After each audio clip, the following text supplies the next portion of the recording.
Good afternoon. Today is July 26, 2022. My name is Richard Perez and I'm a Veterans Benefit Coach with the Hanford branch of Kings County Library. This interview is part of the Veterans History Project. Can you please state your full name? My full name is Jose Angel Vasquez. All right, Jose. Well, thank you again for taking the time and to come in and share your military experience. We want to start off first with your home, your early background, home background, and family background. Where are you from?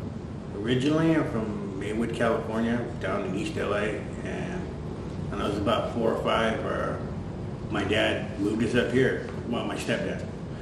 I never met my real dad, never will, don't care. And he moved us up here. We moved about a block and a half away from here. Wow. And then we moved here and there until I was like 7. Then they finally bought a house. And in that time, day and age, it wasn't even in the city district, in the bounds.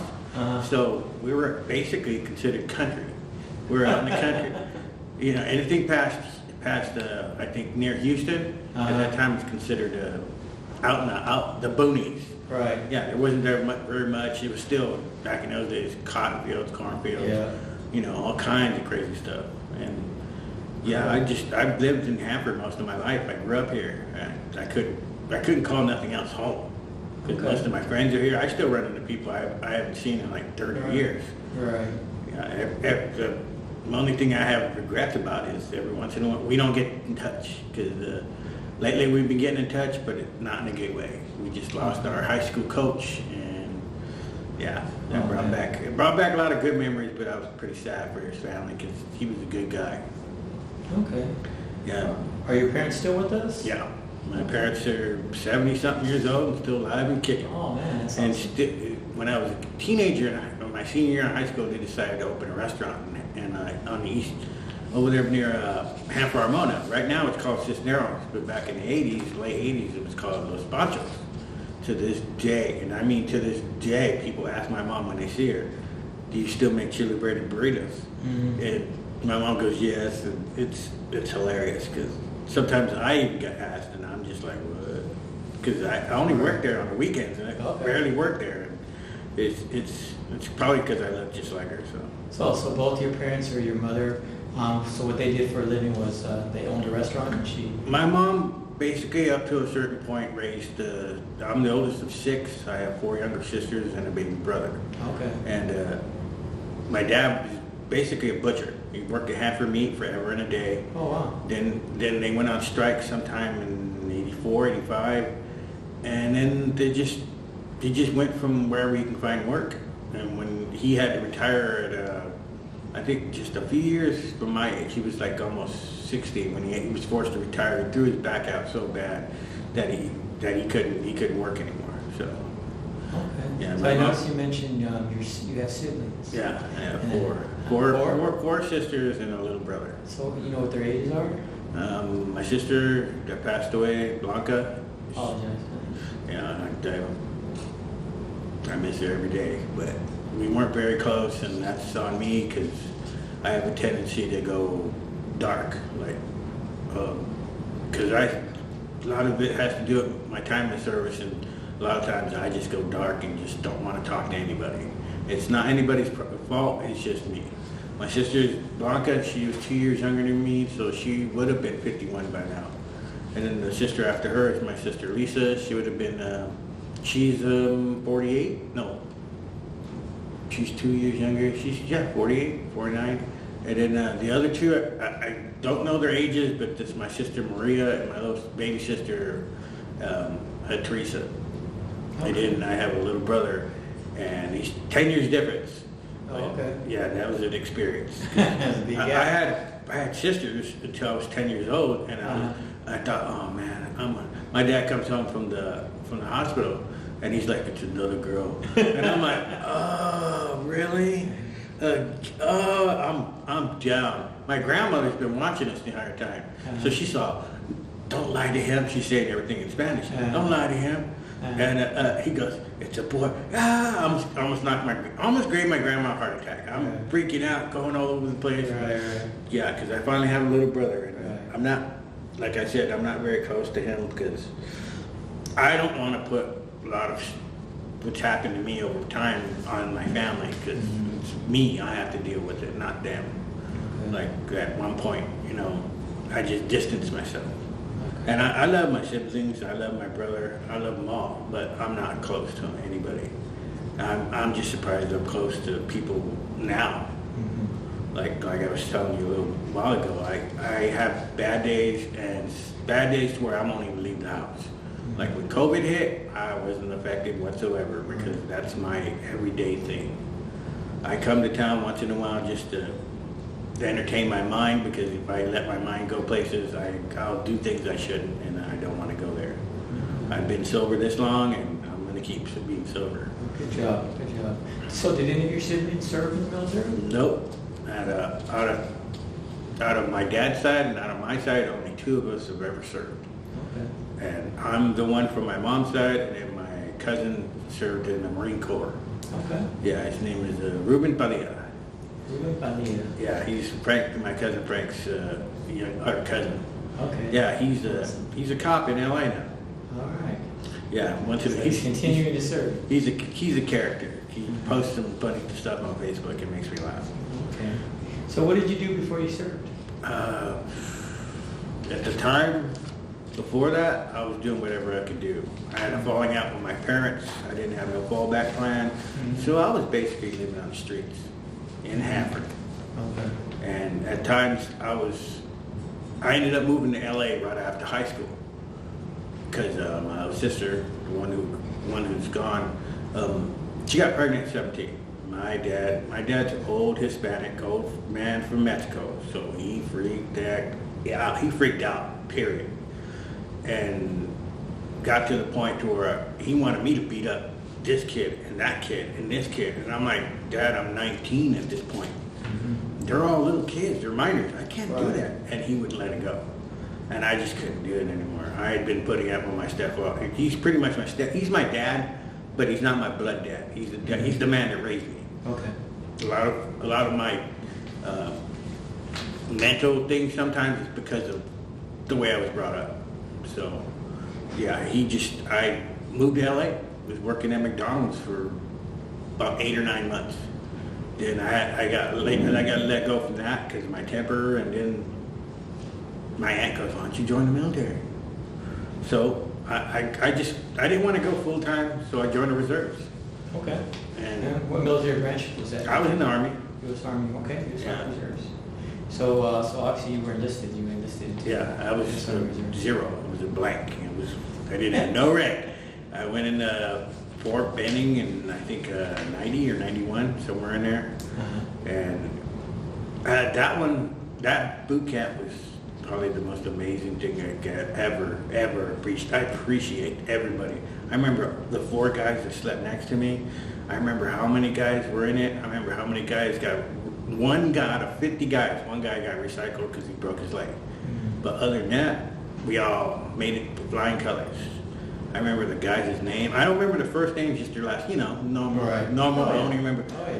There was Smith from Florida, Tadero from Nebraska, and Vela.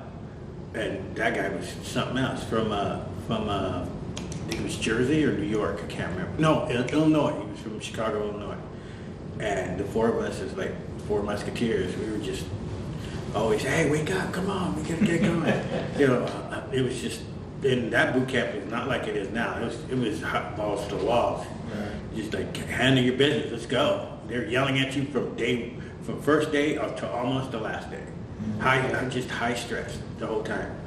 It was amazing. So your experience with your drill instructor was Yeah, we had like something to remember. Yeah, with 3 or 4 of them, but we had this one guy. He was a Puerto Rican guy.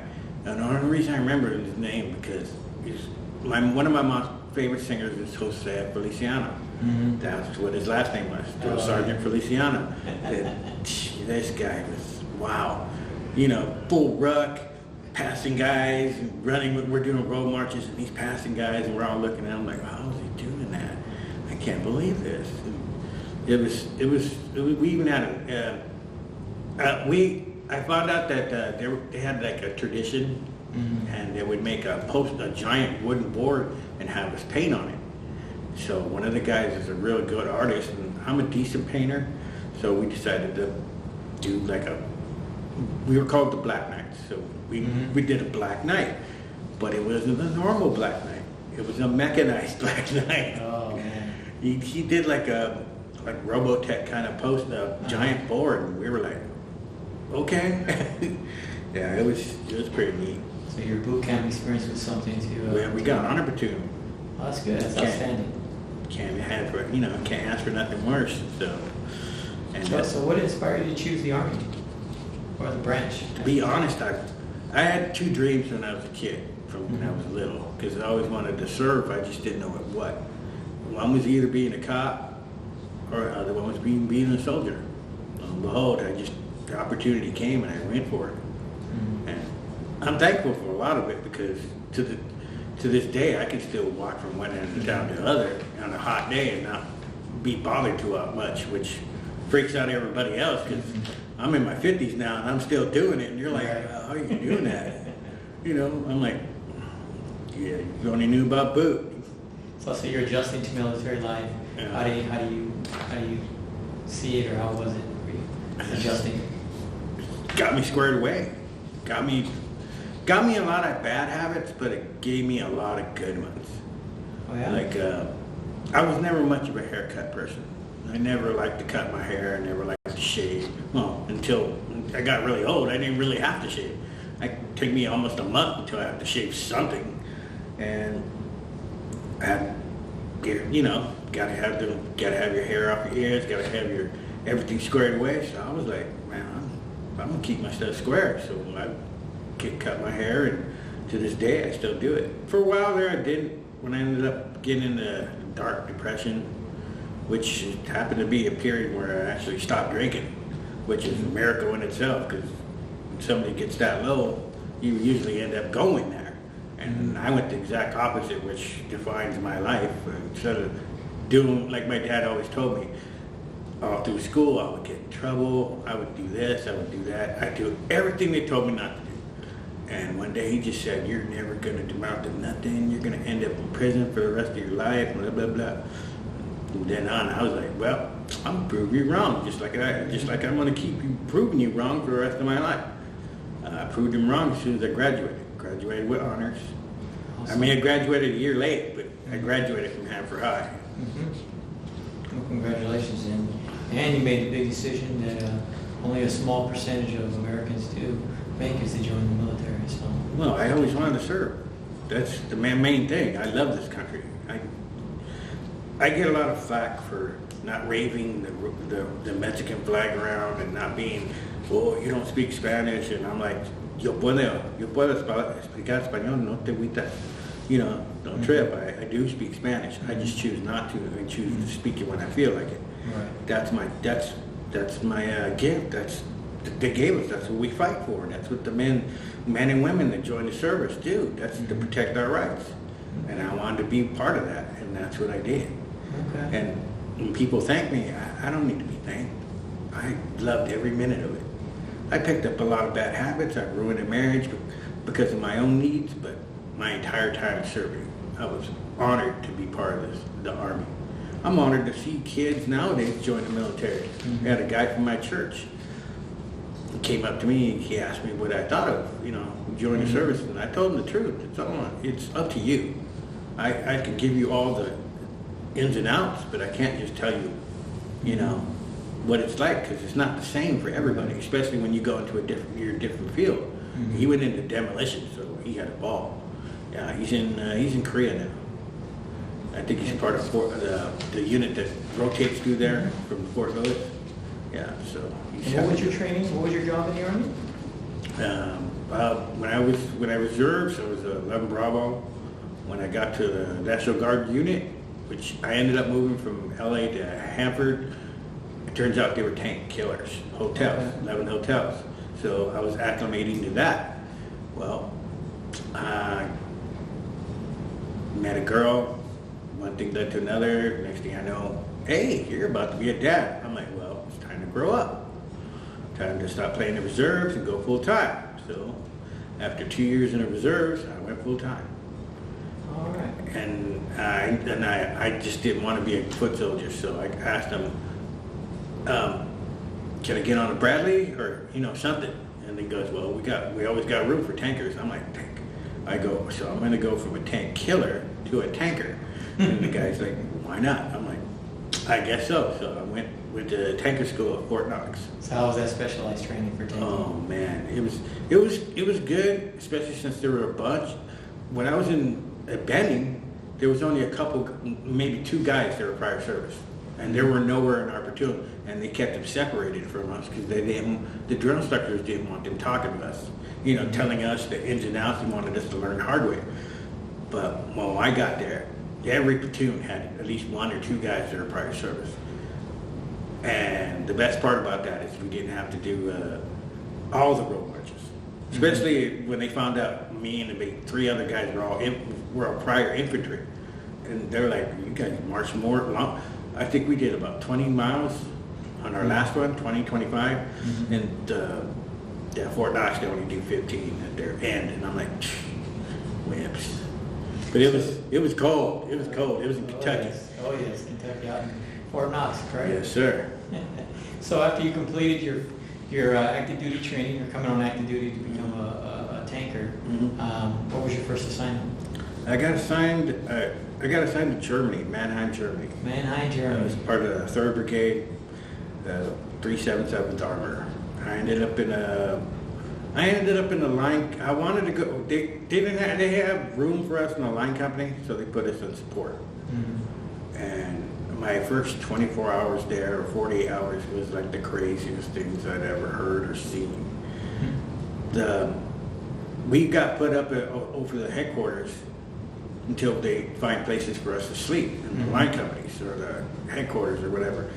Well, as we're up there, this guy comes, the guy that's room it is, he comes up, he goes, well, something crazy just happened.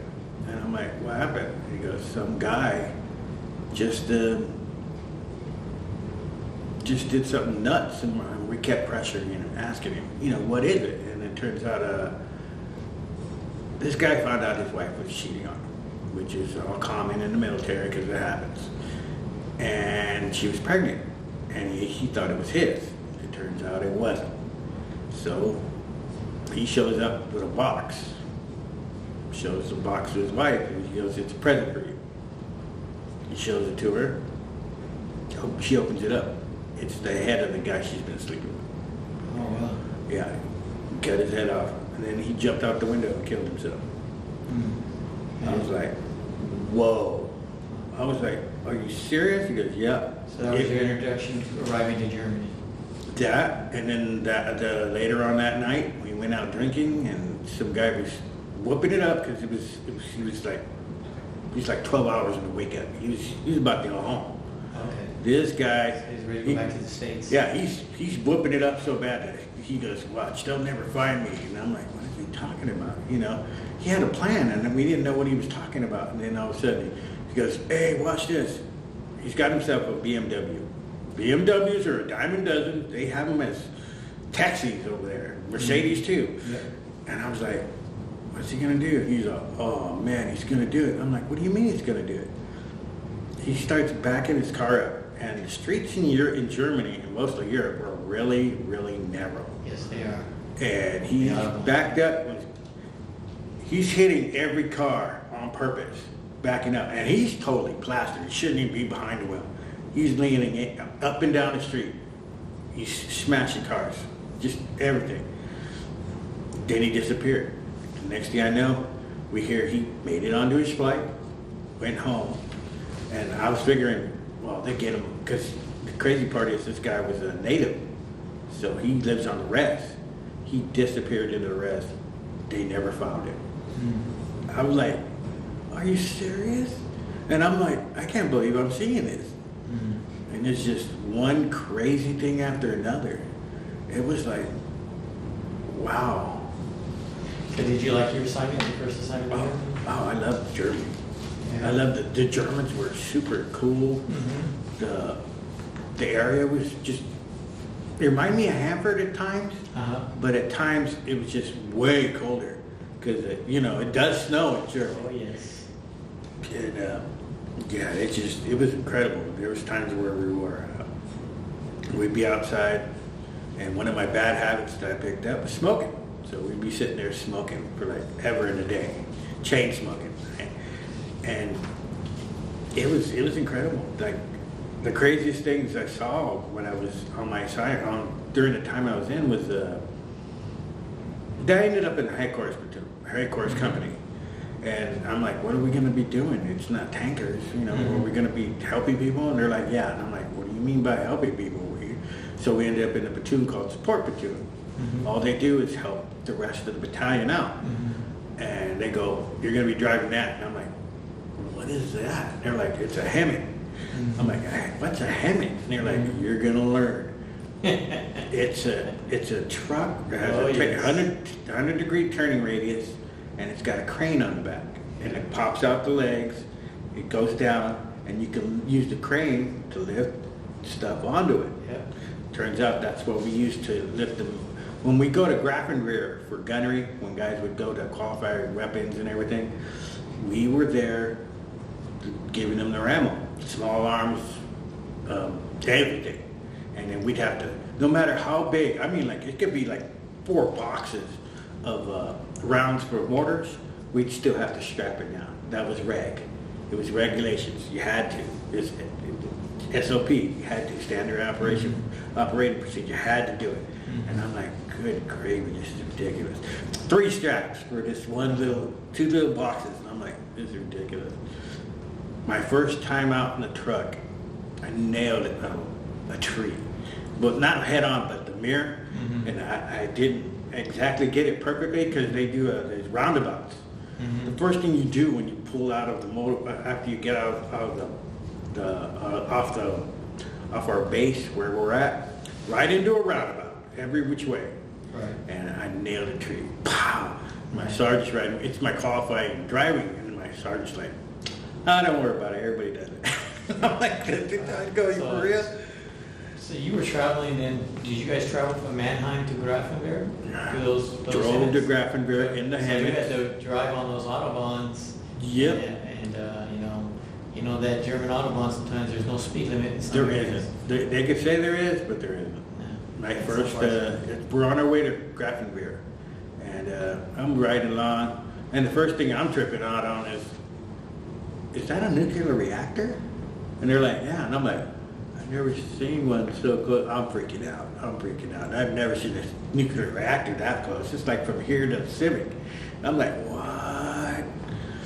And then the first accident I seen was kind of I see this car fly by me, bright red, just flying.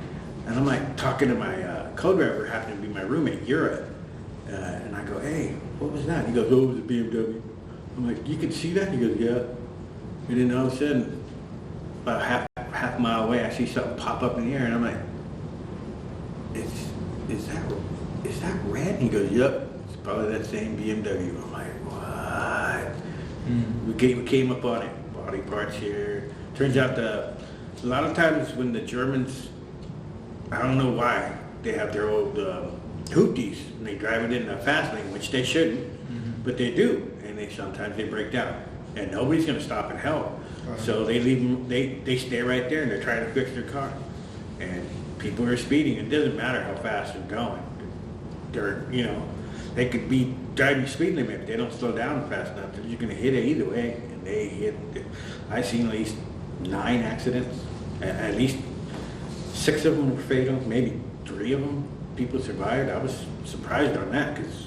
Up until that point, every time I saw an accident, people were dying, super dead. That was traumatizing because I'd seen a dead body here and there because my dad was a butcher, so I seen him butcher animals and whatnot, but I've never seen him be torn apart like that. It was, that was very So your travels from your main base to your training location was sometimes of an experience, a life experience that you'll always remember. How do you reflect those experiences, how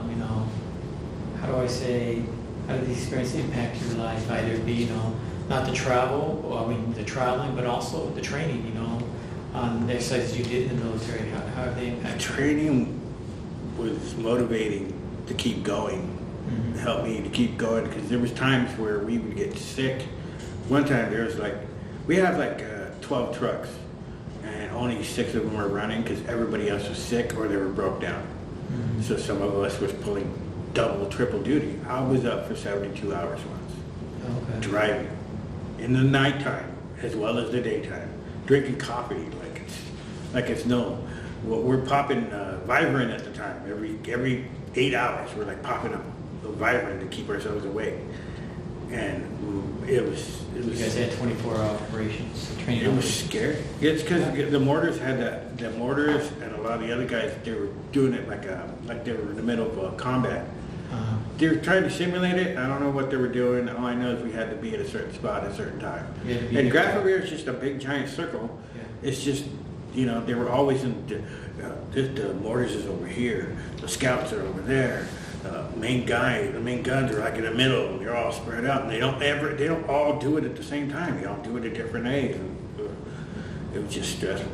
So as a support platoon, transporter, logistics type person, you had to make sure you were at those locations. Yeah, on time. You got to make sure the guy with you is ammunition or all that for them, right? So it was important that you guys had to make sure that. Yeah, we had to make sure we had the right rounds, because some of the guys. Yes, exactly. Some of the guys wouldn't bring the right rounds. Some of the guys would take in. And that delayed the exercise or the training event. We get chewed out.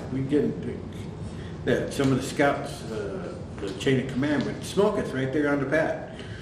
Drop, give me 100. I'm like, and we're all like, same boo. So you and your battle buddies, had some remedial training. Well, after it happened once, I never had it again, because I wasn't about to get remedial training. So with your battle buddies, your military friendships, and tell me about that. How was that? Michael Ura was my roommate until my wife got there. Most of the time, about 2 years. Took me a while to get her there because nobody wanted to help me. I asked around, and everybody's like, dude, they don't want to. A lot of guys were getting there at the time. We had sergeants that had been sergeants for 12 years, and they were like, you either try to move up or you're out. And a lot of them were getting out. Even the guy that moved up to sergeant, he just said, I'm done. I see my time. The guy seen Desert Storm, and he came back with a photo album that kind of freaked me out, because it had pictures of Highway to Hell, which had a bunch of blown up cars and bodies. Right. And I'm like, and he was telling us stories about how guys would get out of their vehicles and go rob those people. And I'm like, what are these guys doing? Half the world already hates us half the time, and they're making us look even worse than normal. It was just crazy. Do you still stay in contact with any of your friends or battle buddies? It's not their fault. It's me. There was an incident where Euro was supposed to go with me to lunch at Burger King, because there was a Burger King right on the other side of one of our sister unit's motor pool. And Euro decided to go take a nap. I'm like, you're lazy. So I went to Burger King, and I take a shortcut through the motor pool. So as I'm going through the motor pool, I jumped the fence, went to Burger King, got my food, ate. Oh, it's almost time to go back. I jumped the fence and head back. I got maybe 2 feet out of the motor pool, and this is during the winter time. One of the fueler trucks exploded. I noticed the guy that was on one of the fueler trucks was wearing gear that he shouldn't be wearing. You're not supposed to wear jungle boots because they have nails in the bottom of them. You're not supposed to wear any kind of winter stuff underneath your BDUs because of static electricity. This guy was just doing everything you're not supposed to. And then on top of that, and I thought I was wrong when I walked by, and I turned out I was right. He didn't ground the truck. You have to put a metal rod into the ground through the cracks. You pop a metal rod, and they have like a wire that connects to the truck. You bring it out, you connect it to that wire. Every fueler truck is supposed to be grounded. His wasn't. Everything this guy did was wrong, and he almost lost his life. He lost both his legs, his right arm, and he burned the crack out of his left arm. And I got knocked I got knocked down And I was just like, whoa. I'd seen him when they brought him by, and I was kind of like shocked by the whole thing. And then I got back to my unit, and then I realized I think I have a concussion because I'm dizzy. So I would go to medic, and they'd go, hey, good job, you got a concussion. I'm like, oh, great. Yeah, so that was just a... Mr. Vasquez, sounded like you had a lot of experience and real life experience of what's going on. Not even combat. I mean, it's like, it's the craziest things. It's just, every time, like, I missed but when I went into active duty, I just missed the riots in LA. Mm-hmm. When they called on the National Guard to go, Yes. Our unit was one of them. When I came home, when I came home from Fort Knox, and I went to go say hi to the guys, they were all getting ready to ship out down to LA. Mm-hmm. I missed that. And then I already missed Desert Storm. So I'm like, man, I just keep missing everything. And I kind of, in a way, feel guilty. It's like I didn't pull my weight. I think that bothers me because I don't, I know guys. I have a buddy that on that assignment down in LA, he got into an accident and he busted his leg so bad he discharged. They had to discharge him for that. If I had been there, I would have been able to help him. There's a lot of times that I just feel aftermath, remorse, guilt, and a lot of times it bothers me. That's why a lot of times I walk around and I have music in my head, so I won't be thinking about it. Because a lot of times that's one of the bad things that I got from being in the service, dwelling on things I wish I could have helped, I wish I could have done. Mm-hmm. But I can't help that now, and Right. What is done is done. Right, so, how long did you serve, Joe? I served 3 years, 3.5, but So towards the active end duty. So towards the end of your active duty career, your service ends, and you're returning home. How was your return home? It was nice. It was good. It was an experience. Found out that unit was being, I was part of the 3rd Brigade, and they were being mobilized to be attacked. They were moving the brigade most of the brigade, they moved them to Fort Lewis, Washington. Right. We came part of 2nd Infantry, 1st of the 33rd. Was that your brigade? Was that the one that was going to be a striker brigade eventually? Yeah.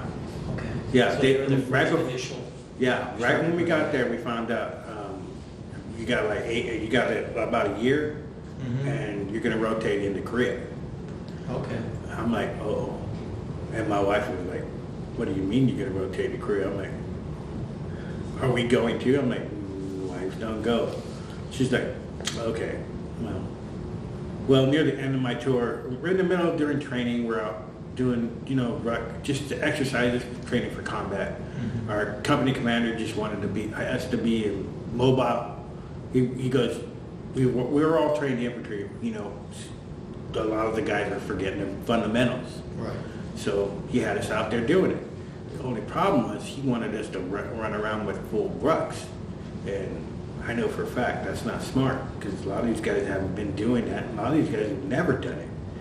And that first day, guys were blowing their knees out because he was making us walk through the woods, just like we were in a combat situation, except he was forcing them to walk through the hardest terrain, not finding the easiest path. And guys were blowing their knees out, including me. I busted my knee to where I couldn't move it for weeks. And that's not even the worst part. I almost lost my right eye in a training exercise. They were training me to be a gunner. They had me in the gunner seat. And we had a new driver. Because usually I was the driver before that. And I was having a good time. And our training commander tells us, hey, be careful with the divots. The holes where the tanks go. Well, he was hauling, he didn't pay attention, and he fell into a divot. And everybody went like this, and I went all the way forward and smacked my right eye straight into the eyepiece. Mm-hmm. I couldn't see anything for at least 3 or 4 days. And I didn't have to wear glasses all the time back in the day. All I had to do is wear them to read, and maybe to drive depending on how tired I was. And then I had a patch over my eye for 3 weeks. They were afraid because I still couldn't see for a couple of days. They were afraid my eye detached. So I was like freaking out. And I'm like, well, I guess I'm going to be a pirate for a while. We'll see what happens. And luckily for me, my vision finally came back. Well, that's good. But now I have to wear glasses all the time. So now that your career is coming to a closing, how was your readjustment to the civilian population or post-military? Well, with me getting out the way I did, I drove home from Washington, Fort Lewis, Washington to Hanford. I-5 South. All the way Yeah, down. I remember that. I understand. And I'm driving a Buick Regal, 82 four-door Buick Regal that my ex-wife's dad helped us get. Well, I did the one thing I should never done, taking it to the dealer that I bought it from to have them change the oil, do all the stuff. Well, turns out they did not put the oil pan on right on purpose, which I found out way later. And it blew a rod. The thing was, by the time I got the organ, it was smoking. It was smoking, knocking, making every sound you can hear, think of. I got a brand new baby girl who was planned, by the way, which out of all 5 of my kids, only one planned.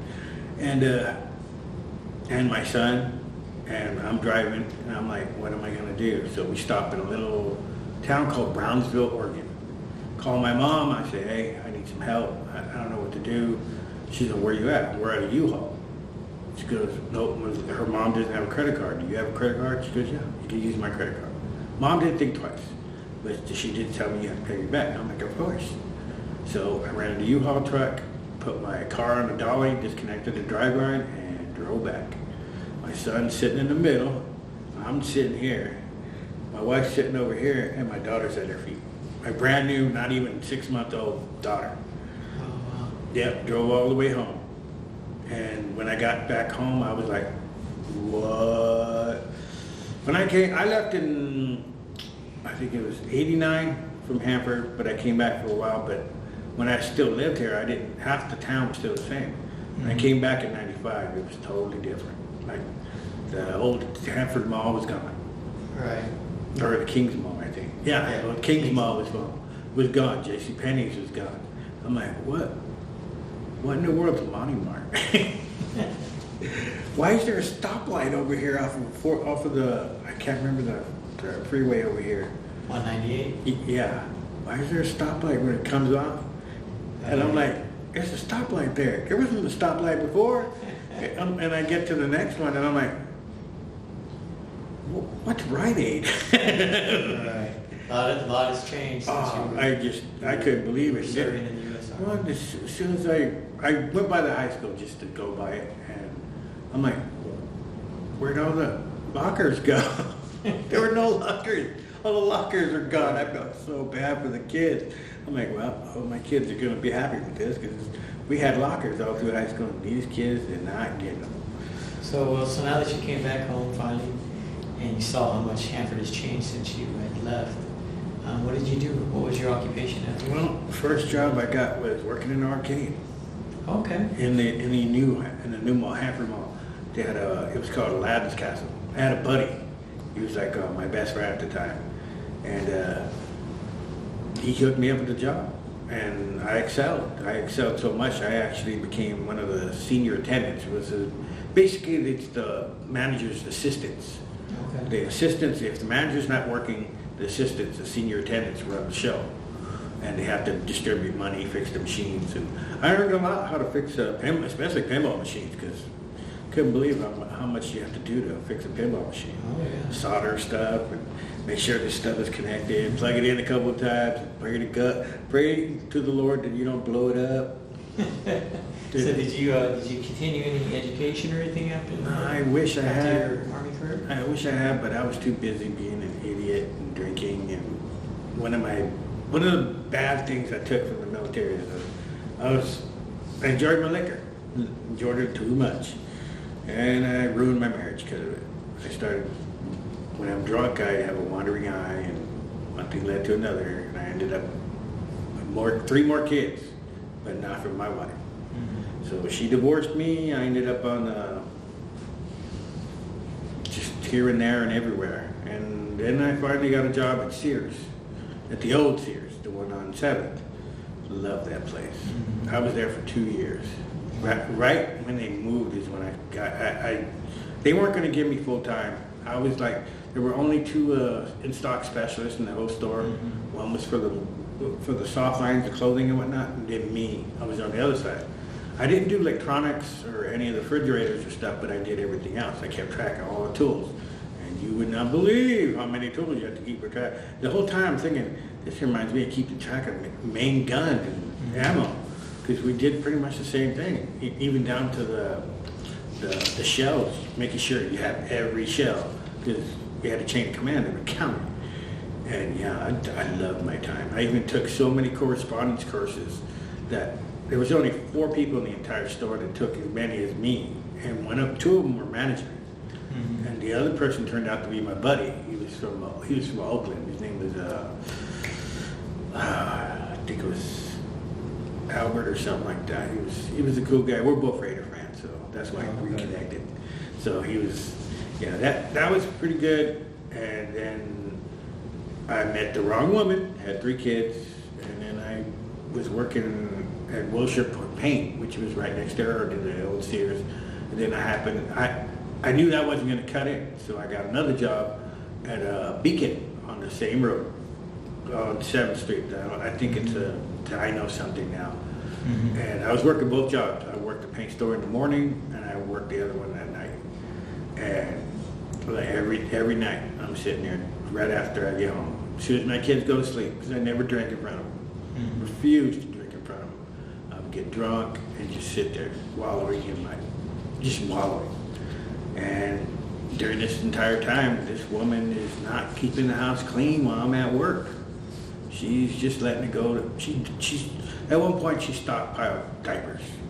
I mean, like there was a trash bag full of diapers sitting right there by the front door, and the trash can the dumpster's like 8 feet that way, and she just refused to take it. So yeah, then we lost our kids, and I ended up homeless for the second time in my life. So I ended up making her go to the women's shelter, and then I ended up wandering around the streets of Hanford for about a year, and which happened to be the only reason I remember so vividly, because 9/11 happened when I was living on the streets. And my first thought was, I need to get back in. This is messed up. I was angry. But the one thing I did get out of that really, to this day, I'm thankful for, I stopped drinking. That's good. So based on your experience post-military and reflecting on your life and your experience, I mean, how has your military service affected your life, and what lessons or observations did you gathered? A lot of the positives I got from the military is I double check everything. I never let anything go to chance. I make sure that if I'm going to be squared away, I'm going to be squared away. I want to make sure my hair's straight. I make sure my clothes are straight. I think 2 or 3 days in advance over things. Like at home, when I'm doing stuff, I make sure if I'm doing it right then and there. I ain't putting it off. If I put it off, I get aggravated with myself. And a lot of the good things that I picked up in the military, I try to teach to my son. Because my youngest son lives with me, my oldest, and three of my kids live in New Mexico. One of them lives in the other town, and one lives here. And he lives with me, and I just don't want him to end up in the same situations like me, because a lot of times I ended up having hard times, and as you can see, I'm missing teeth and stuff. And I never did involved in the hard drugs, but I did end up getting in a lot of fights. Military helped me keep me level-headed, keep me on a even swivel. It's kind of like paranoia. I came up with a motto: DTA, don't trust anybody. And it's not because I can't trust anybody. It's just that I've learned that over time, people have to earn your trust. Trust isn't just given; they have to earn it. And to me, that's how I see people. They have to earn my trust, because I'm not just going to give it to you like it's a free handout. because I've learned that people can be ruthless, especially when I was living on the street. I lived on the streets twice. One, I was still drinking, and I didn't pay attention what was going on then. The second time, I was straight and I was sober, and I paid attention, and I still pay attention. One of my little things is, with those headphones I wear, I am not just listening to music, I'm paying attention to everything around me. Right. I don't take anything to chance. I don't trust people, and it's kind of messed up, but it's what's kept me alive. Okay. So, Mr. Vasquez, so future generations will see your interview. What would you like them to know? Military is a good thing. Teaches you standards you should apply to yourself and keep them. And it teaches you how to be a better man, better woman. I've met people in my time in the military. I was so honored to have served with them because they're great people. And a lot of the kids that have served during wartime, I have nothing but utmost respect for them because they did what I wish I could have done, but it wasn't my time. But another thing is, the military is not for everybody. Some guys just can't deal with the hardships that come from being in service. Watching your buddy get run over by a truck, and you're thinking he's dead, and then he pops up and he's still alive. And you're like, what? And, like, I think it was my first, they took us to desert training in Fort Irwin. And it was I ended up on KP because my vehicle, my track got broke. It was broken, so I ended up on KP for 24 hours. And I'm trying to fall asleep because I have only a couple hours until we had to serve breakfast. All of a sudden the radio starts going off. And with the radio going off, we call that night the night of 1,000 bites. They tell us not to sleep on the ground out in the desert, and there's a reason. Guys in the National Guard do not listen. And I'm a kid, so I'm paranoid, I'm freaked out. So I'm laying everywhere but the ground. And about 20 guys got medevaced out because they get bit by scorpions. Scorpions climbed into their bed. And things like that. A lot of people just can't take it. Like, even I have my breaks and times where, I told you guys that when I first got here, I'm having a good day, but it's not always the case. Sometimes I just want to be alone, and that's just me. A lot of guys that come home still in the right state of mind, but they're holding something inside, and they don't want anybody to know. And a lot of these guys saw combat. Me, all I did was see my buddies get hurt. I got hurt. I don't know how many concussions, how many bar fights I got into, and it's not for everybody. But if you want to serve, do your part for your country, because that's what I did it for in the first place. I joined because I love this country, and I wanted to do my part, because I can honestly say, out of many people I know, I've served my country, and I served it with honor, and not everybody can say that.